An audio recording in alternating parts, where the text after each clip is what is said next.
আসসালামু আলাইকুম। প্রিয় দর্শক, অন্য মঞ্চের আলাপচারিতায় আপনাদের সকলকে আমন্ত্রণ জানাচ্ছি। নমস্কার, আমি তরুণ ঘোষ। যেমন নোটিশ দিয়েছিলাম সেই অনুযায়ী আমি একটা গুরুত্বপূর্ণ খবর দেবো আপনাদের। এটাকে মোটেই হেসে উড়িয়ে দেবেন না, প্রথমেই আমি বলে দিলাম যে অনেকদিন ধরে এই খবর শোনা যাচ্ছে। এবার একটা খবর আমি পেলাম, আগের খবরের সঙ্গে এই খবরের কিন্তু কোনো মিল নেই, আমি আগে বলে দিচ্ছি। সুতরাং এই খবরটাকে যদি আপনারা কোনোভাবে এড়িয়ে যান বা মশকরার মতো করে নেন, তাহলে বিপদ কিন্তু আপনাদের। আমি এটা প্রথমেই পরিষ্কার করে দিলাম। ভিডিওটি পুরো দেখুন এবং তারপরে আপনাদের মতামত আমি সবার জন্য খুলে রাখলাম। আপনারা আপনাদের মতামত আমাকে জানাবেন। এক হচ্ছে, বাংলাদেশের ওপরে একটা সার্জিক্যাল স্ট্রাইক হবে। সেটা কবে হবে আমি জানি না, কিন্তু যে কোনো দিন হবে। হবে মোটামুটি আপনার 5টি জায়গায়। তার কারণ, ব্যাখ্যা, আমেরিকার ভূমিকা সব আমি বলবো আস্তে আস্তে। এই জায়গাগুলো হলো: 1 রংপুর, 2 হচ্ছে সিলেট এবং 3 হচ্ছে চট্টগ্রাম। এই যে সার্জিক্যাল স্ট্রাইকটা হবে, এই সার্জিক্যাল স্ট্রাইকটা কিন্তু সম্পূর্ণ প্রিসিশন স্ট্রাইক হবে, যেটা পাকিস্তানের ক্ষেত্রে হয়েছিল। লস্করে তৈবার এবং আরো যে সমস্ত সংগঠনগুলো যাদের ওখানে ক্যাম্প ছিল, সন্ত্রাসবাদীদের ক্যাম্প ছিল, সেখানে যেরকম ভাবে মারা হয়েছিল, এখানেও সে একইভাবে মারা হবে। এখন এই 3টে অঞ্চল কেন? এই রংপুরে আপনার 2টো টেরোরিস্ট ক্যাম্প হয়েছে, সিলেটে হচ্ছে আপনার 3টে, তাহলে 2টো আর 3টে 5টা, আর চট্টগ্রামে হচ্ছে 2টো, তাহলে 5 3 দিয়ে 5 আর দিয়ে 7। এই 7টি জায়গায় আপনার এয়ার স্ট্রাইক হবে, সার্জিক্যাল হবে। সাধারণ মানুষের যাতে কোনো ক্ষতিগ্রস্ত না হয় সাধারণ মানুষ, তার জন্য প্রিসিশন স্ট্রাইক যাকে বলে, যেটা পাকিস্তানের ক্ষেত্রে করা হয়েছিল, পুরো ঘুরিয়ে দেওয়া হয়েছিল এবং সমস্ত সন্ত্রাসী মারা গিয়েছিল। বাংলাদেশের ক্ষেত্রেও তাই হবে। আপনাদের হয়তো মনে থাকতে পারে, কারণ এটা আমাদের গোয়েন্দা দপ্তরের কাছে পুরো খবর আছে, নীল নকশা পুরো রেডি আছে। আপনাদের হয়তো মনে থাকতে পারে যে DGISPR পাকিস্তানের, খুব সম্ভবত আসিম মালিক, খুব সম্ভবত তিনি বাংলাদেশ ভিজিট করে গেছিলেন এবং তিনি রংপুর, লালমনিরহাট, এদিকে সিলেট, চট্টগ্রাম 3টেই ঘুরেছেন এবং সেনাপ্রধান এবং অন্যান্যদের সঙ্গে তিনি দেখা করেছেন, দেখা করে কথাবার্তা বলেছেন। তারপর থেকে ভারত তককে তককে আছে। এদেরকে ট্রেনিং দিচ্ছে পাকিস্তান ফ্রন্টিয়ার কোর্সের 17 ফ্রন্টিয়ার কোর্সের 116 জন সেনা। এদেরকে বলা হচ্ছে যে চট্টগ্রাম দখল করে নেওয়া হচ্ছে, রংপুর দখল করে নেওয়া হচ্ছে, তোমরা প্রতিরোধ করবে কি করে। অনেকটা ISIS মডেলে মানব বোমা কি করে বিস্ফোরণ করানো যায়, কি করে চোরাগোপ্তা আক্রমণ চালাতে হয়, স্নাইপার ড্রিলিং কি করে করতে হয়। আর স্নাইপার চালাতে গেলে আপনার দূরত্বের সঙ্গে হাওয়ার গতিবেগ এবং কিলোমিটার মাপতে হয় বা মিটার মাপতে হয়, সেইগুলো শেখানো হচ্ছে এবং শুটিংও করা হচ্ছে। আমি শুনেছি এই সমস্ত অঞ্চলে নাকি প্রচুর বন জঙ্গল এবং পাহাড়ি এলাকা রয়েছে। সাধারণ মানুষের সেখানে খুব একটা যাতায়াত নেই, ওই জন্য এই জায়গাগুলোকে বেছে নেওয়া হয়েছে। তা এই ক্যাম্প এখন সমস্ত ভর্তি চলছে। এক একটা ক্যাম্পে মোটামুটি আপনার 500 থেকে 550 ইয়ং ছেলেপিলে, যাদের মাথায় জেহাদি ঢুকিয়ে দেওয়া হয়েছে, মন্ত্র ঢুকিয়ে দেওয়া হয়েছে।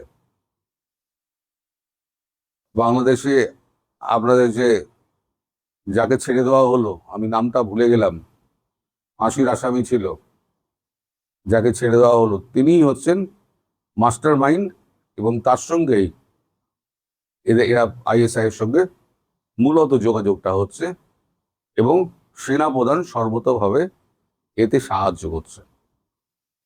আপনাদের মনে আছে ওয়েস্টিন হোটেলে CI এর একজন এজেন্ট মারা যান। এখন CI এর এজেন্ট মারা গেছে, সেটা কি আমেরিকা জানতো না? জানতো, কিন্তু খবরটা তাড়াতাড়ি যদি, কারণ প্রতি 1 ঘন্টা 1.5 ঘন্টা অন্তর অন্তর তাদের সঙ্গে যোগাযোগ করা হয়, কমিউনিকেশন যারা অফ না হয়। যখন একদিন কমিউনিকেশন অফ হয়ে গেল, তখনই বুঝে গেল যে তাকে ফেলে দেওয়া হয়েছে। এবং তার সঙ্গের লোকটি যেটি ছিলেন তাকে পাহারা দেওয়ার জন্য, সে সেই ঘটনার পর তড়িঘড়ি ব্যাগ গুছিয়ে সোজা আমেরিকার পথে চলে যান। এখনো CIA এর লোকজন কিন্তু ঢাকার বুকে রয়েছে। কোথায় রয়েছে না রয়েছে সে সমস্ত খবরও আমরা জানি। এই যে আপনারা দেখছেন যে সার্জিও ঘোর, তিনি গিয়ে আমাদের দীনেশ ত্রিবেদীর সঙ্গে দেখা করছেন, এখানে এসে বারবার কথা বলছেন, আসলে পুরো খেলাটাই খেলছে ডিপ স্টেট। এখানে কিন্তু ট্রাম্পের কোনো হাত নেই। প্রেসিডেন্ট হলে কি হবে? আসল হচ্ছে গিয়ে ডিপ স্টেট। এই ডিপ স্টেটের মধ্যে কারা রয়েছে?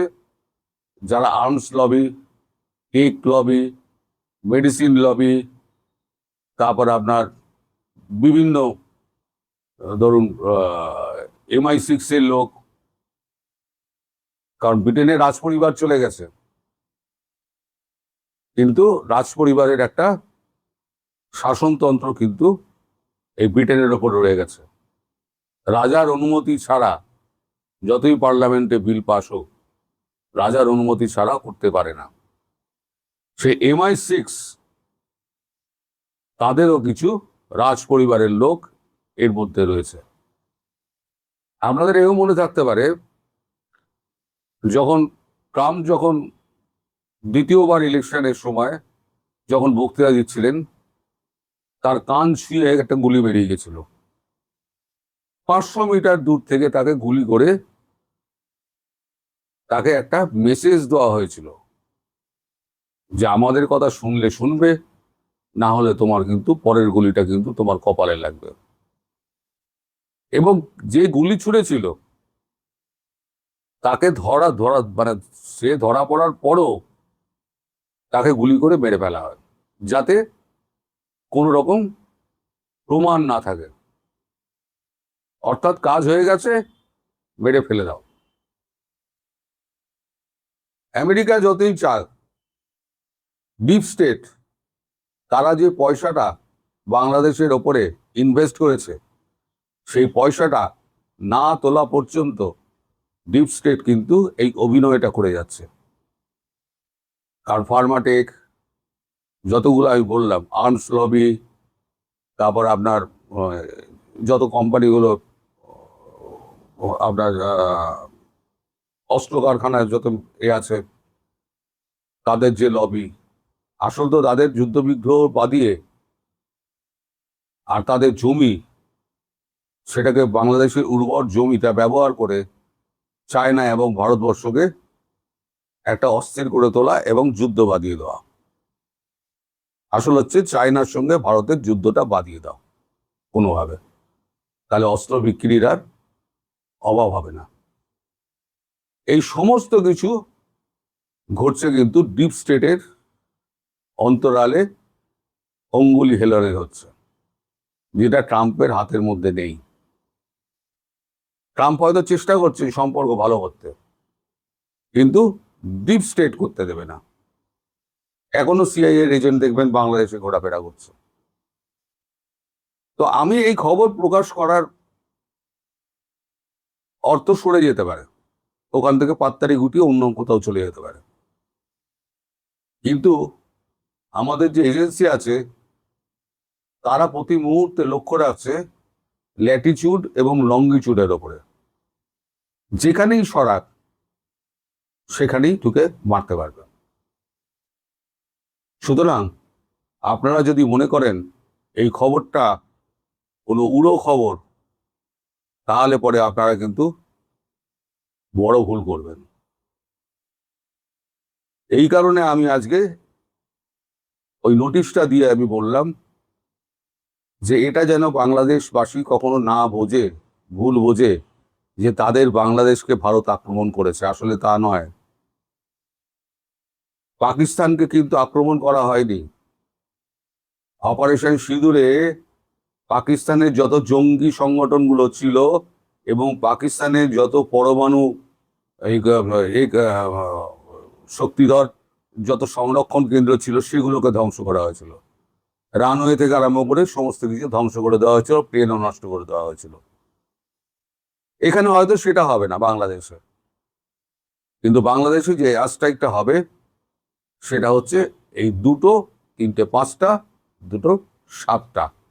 আপাতত এই 7টির ওপরে গভীরভাবে নজর রাখছে আমাদের মিলিটারি ইন্টেলিজেন্স।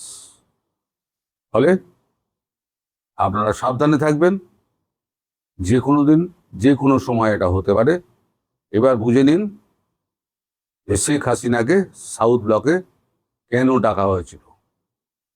তাকে ওয়ার রুমে নিয়ে গিয়ে সমস্ত ম্যাপ দেখিয়ে তাকে পরিষ্কার বলে দেওয়া হয়েছে এই এই এই এই ঘুরতে যাচ্ছে আপনার দেশে। আমি আর কথা বাড়াবো না, সবাই ভালো। মাঝে মাঝে আমি বলেছিলাম না, আমার মনে হয় যে আমি পাগলাগারদে ঘুরে আসি। এই ইন্টারভিউ হয়েছে সেগুলো সব এআই মাধ্যমেই হয়েছে, মেনে নিলাম। আচ্ছা, অডিও যে ইন্টারভিউটা, সেটা প্রশ্নকর্তা পরবর্তী কি প্রশ্ন করবে এআই তার অ্যান্সার জানবে কি করে? আমি ধরে নিলাম তাও ঠিক আছে, বর্তমান যুগে টেকনোলজিতে তাও ঠিক আছে, আগে থেকে ফিট করা ছিল তাও ঠিক আছে। কিন্তু রয়টার্সের ছাপার অক্ষরে যেটা বেরিয়েছে সেটাও কি এআই দিয়ে? তাহলে লিখুন না, তাহলে বলুন ওটা এআই দিয়ে করা। রয়টার্স দেখুন কি হাল করে আপনাদের। বাংলাদেশে একটি সামাজিক মাধ্যমে এরম একটি, যিনি করেছেন তিনিও খুব দামি ব্যক্তি, নাম করছি না, এবং যথারীতি গালাগালির বন্যা বয়েছে আওয়ামী লীগের পক্ষ থেকে। খুব স্বাভাবিক, একটা জীবিত মানুষকে যদি এআই বানিয়ে দেয়, কারণ তাকে নাকি সশরীরে দেখা যাচ্ছে না। আচ্ছা আচ্ছা, মুস্তাফা খামেনি আজ পর্যন্ত তিনি সামনে আসেননি তার প্রাণের ভয়ের জন্য। তাহলে কি এবারে তো সারা পৃথিবী বলবে যে মুস্তাফা খামেনি মারা গেছে? তিনি তো ভিডিও বার্তাও দেন না, অডিও বার্তাও দেন না, কোনো লিখিত প্রশ্নের জবাবও উনি দেন না। ওই কোথাও তো লেখা হয়নি যে মুস্তাফা খামেনি ইরানির তিনি মারা গেছেন। আসলে বাংলাদেশটা হচ্ছে গুজবের রাজ্য, পুরো গুজব দিয়ে চলছে, অথচ ঘটনা হচ্ছে পুরো উল্টো। তিনি বেশ বহাল তবিয়াতে আছেন, তার সঙ্গে নেতৃবৃন্দ দেখা করছে, কথাবার্তা বলছে, এবং তারা কিন্তু সন্তুষ্ট হয়ে যে যার মতো কাজ করছে। আমিও বোধহয় এআই এর একটা প্রতিচ্ছবির সঙ্গে দেখা করে এসেছিলাম, আমার তো মনে হচ্ছে একটা রোবট এআই সে চালিত করেছিল এবং আমার ইলিশ মাছ খাইয়েছিল। আমি আর তাই তাই ভাবছি আমি পাগল পাগল ওখানে একবার ঘুরে আসো। তো আসল ঘটনা হচ্ছে উল্টো। এবার ঘটনায় ফিরি। ঘটনা হচ্ছে গতকালকে গোপনে শেখ হাসিনা প্রধানমন্ত্রী তিনি সাউথ ব্লকে গিয়েছিলেন। আস্তে আস্তে খোলস ছেড়ে বেরোচ্ছেন। তাকে ডাকা হয়েছিল সাউথ ব্লকে। তিনি সাউথ ব্লকের পেছনের রাস্তা দিয়ে পোর্টিকোতে নেমে সোজা লিফটে চড়ে সেকেন্ড ফ্লোরে উঠে যান। প্রথমে যান অজিত দোভালের ঘরে। সেখান থেকে আর কার কার কোথায় গেছেন না গেছেন সে খবরটা বলা যাবে না। শুধু এটুকু বলতে পারি যে সেই সময় সাউথ ব্লকে ট্রাই সার্ভিসের সেরা কর্তারা ছিলেন। এবার আপনারা দুয়ে দুয়ে চার মিলিয়ে নিন। এখন এরপরে যদি বলে যে রোবট শেখ হাসিনা সাউথ ব্লকে গেছিলেন এবং তিনি রোবটিক মাধ্যমে তার সঙ্গে কথাবার্তা বলা হয়েছে, এবার শেখ হাসিনা যখন ফিরবেন তখন রোবটিক শেখ হাসিনা ফিরবেন, আসল শেখ হাসিনা ফিরবেন না। এটাও বলে দিতে পারে, কোনো অসুবিধে নেই। আসলে আওয়ামী লীগকে বিভ্রান্ত করার চেষ্টা, আওয়ামী লীগের কর্মীদের মনোবল ভাঙার চেষ্টা, এই সমস্ত গুজব ফুজব রটিয়ে এগুলো করার চেষ্টা, কিন্তু চেষ্টা মাঠে মারা যাবে। তিনি ডিসেম্বরের আগে ফিরবেন বলেছেন, তিনি ডিসেম্বরের আগেই ফিরবেন। এবার কি প্রকারে ফিরবেন তার প্ল্যানিং হচ্ছে। আর সেই প্ল্যানিং চূড়ান্ত করার জন্যই হয়তো, আমি জানি না, আমি নিশ্চিত না, হয়তো বাংলাদেশের প্রধানমন্ত্রীকে সেখানে ডেকে পাঠানো হয়েছিল। আরো নিশ্চয়ই কিছু কাজ ছিল, নিশ্চয়ই আমাদের প্রধানমন্ত্রীর সঙ্গে দেখা হলেও হতে পারে, আমি নিশ্চিত না। কারণ এই খবর আমি কিছু যা পেয়েছি তার মধ্যে এই খবরটা নেই।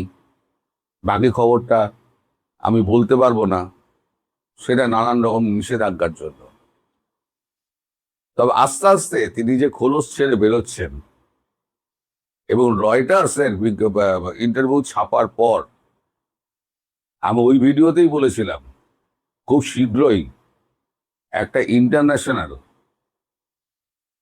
টিভিকে তিনি সরাসরি ইন্টারভিউ দেবেন 1-to-1। এখন সেটাকেও রোবটিক হাসিনা বানিয়ে দেন না, বলার কিছু নেই। বাংলাদেশে সব সম্ভব। একটা গুজবের পেছনে দেশটাকে ধ্বংস করে দিল ছুটে গিয়ে, তাহলে আপনাদের দেশে সব সম্ভব। কিন্তু এই যে চালাকিটা করা হচ্ছে না, এই চালাকিটা সম্পূর্ণভাবে আওয়ামী লীগকে বিভ্রান্ত করার চেষ্টা। ঘটনা যা ঘটছে তার উল্টো দিকে ধারা আগে বইয়ে দাও। এই আওয়ামী লীগ যে মনোবল ফিরে পাচ্ছে, এই যে গোপালগঞ্জে ঢুকতে পারছে না, আরো অনেক জায়গায় ঢুকতে পারবে না, ধীরে ধীরে ধীরে ধীরে। উনি 8-4টে ইন্টারভিউ দিন, তারপর টিভিতে একটা ভাষণ দিন। আমি বলেছি না, উনি যাওয়ার ঠিক 10-12 ঘন্টা আগে টিভিতে একটা ভাষণ দেবেন, ভাষণ দিয়ে তারপরে উনি রওনা হবেন। সড়ক পথে যাবেন নাকি বিমান পথে যাবেন সেটা আমি জানি না। এইবার ধরুন বাংলাদেশ সরকার সেই বিমান ঢোকার অনুমতি দিল না। আরে বিমান কি আর একা যাবে? এখান থেকে 2 স্কোয়াড্রন রাফাল যাবে, তার সঙ্গে এ বাধা দেবে? 2 স্কোয়াড্রন রাফাল তার সঙ্গে সঙ্গে যাবে, বাধা দেওয়া মানে বুঝতেই পারছেন কি হবে। কোনো আশঙ্কা না, যা ঘটবে সেটা আমি আগাম বলে দিলাম। 2 স্কোয়াড্রন রাফেল তাকে পাহারা দিয়ে নিয়ে যাবে। এবং বাংলাদেশের কত এয়ার ফাইটার আছে, তাদের কত শক্তি একবার উড়িয়ে দেখুক, তারপর দেখা যাবে। তবে ভারত সরকার এখনো চাইছে যে আপোষে মীমাংসা হোক। ব্যাকডোর চ্যানেলে কথাবার্তা চলছে, কিন্তু মানে বিএনপির পক্ষ থেকে জামাতের চাপে কোনো রকম ভাবেই তারা সহায়তা করছে না। আর তারেক রহমান হচ্ছেন দামি মুখ্যমন্ত্রী। এখন আমি বলতে বাধ্য হলাম, উনি হচ্ছেন দামি মুখ্যমন্ত্রী, এই প্রধানমন্ত্রী। তার কোনো সে নেই, তার খাল কাটা ছাড়া আর গাছ পোতা ছাড়া তার কোনো কাজ নেই। ওই সব করে বেড়াও আর প্রধানমন্ত্রীর চেয়ারে বসে থাকো। আজ পর্যন্ত তাকে কোনো রকম কথা বলতে দেখেছেন যেটা জাতির পক্ষে ভালো বা মন্দ? কোনো কথা, কোনো দিক নির্দেশনা দিতে পেরেছেন? কিচ্ছু পারেননি। উনি তো ভালো করে কথাই বলতে পারেন না। শেষ পর্যন্ত আপনাদের অপেক্ষা করতে হবে, অনেক নাটক জমা হয়ে আছে। বিশেষ করে ধীরে ধীরে খোলাসা হবে এই সাউথ ব্লকে যাওয়ার ব্যাপারটা।